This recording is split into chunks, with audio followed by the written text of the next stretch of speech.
Pozdravljeni! Kako hitro mine čas.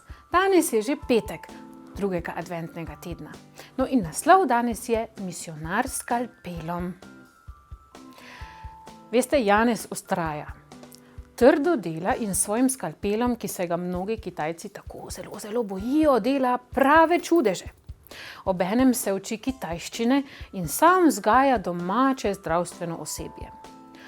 Kljub začetnim težavam pa se uspehi z zelo trdim delom vseeno hitro pokažejo. Že se namreč govori o čudežnem kuštravem zdravniku, ki je kos tudi nemogočim primerom. Komaj 2 meseca je tu, pa ga pozna že vsa dežela. Od jutra do večera suče svoj operacijski nož, ljudje pa ga kličejo Tinhao, kar pomeni odlični.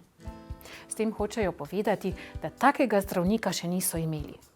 Dela ima ogromno. K njemu prihajajo bolniki od blizu in daleč. On pa kljub veliki utrujenosti sprejema čisto vse. Sedaj je Janez le dobre volje in pravi: vesel sem, ker delam za uboge, revne in pomoči potrebne.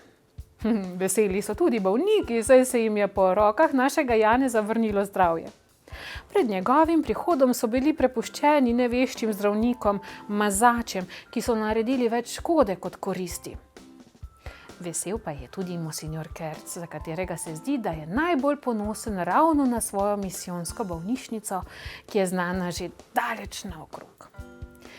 Nekaj let kasneje je monsignor Kerc o našem Janezu zapisal: njegova zgodba bo ena najlepših strani v slovenski misijonski zgodovini. Janez tako postane pravi misijonar s skalpelom. Danes, dragi moj prijatelj, zmoli Oče naš, Zdravo Marijo in Sveti Angel. Jutri pa pomagaj, da bo iz pečice zadišalo po domačih dobrotah. Tudi mi bomo pekli. Ja, Božič je že blizu. Lepo bodite in se vidimo jutri.